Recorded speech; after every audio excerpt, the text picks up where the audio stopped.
Nag-trust talaga kami kay Powerhouse. Parang ibinigay namin lahat. So, susubukan namin. Bigyan sila ng mas ligtas na yelo, malinis na yelo, at dekalidad na yelo. Magandang araw po. Ako po si Ryan Bacunawa. Dati po akong employed sa logistics company na nangarap na magkaroon ng sariling negosyo.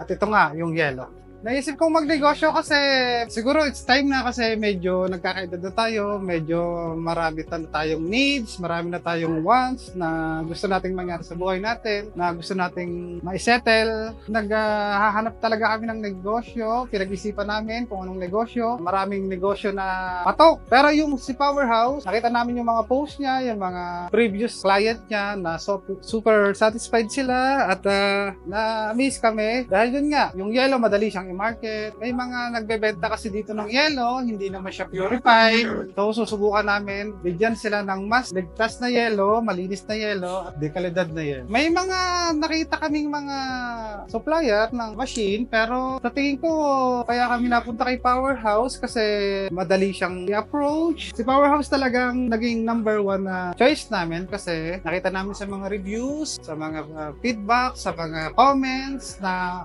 okay si Powerhouse, talagang tutulungan kanya from zero talaga kasi wala kaming idea sa mga negosyo. Saka nag-trust talaga kami kay Powerhouse. Parang ibinigay namin lahat kay Powerhouse. Powerhouse, number one.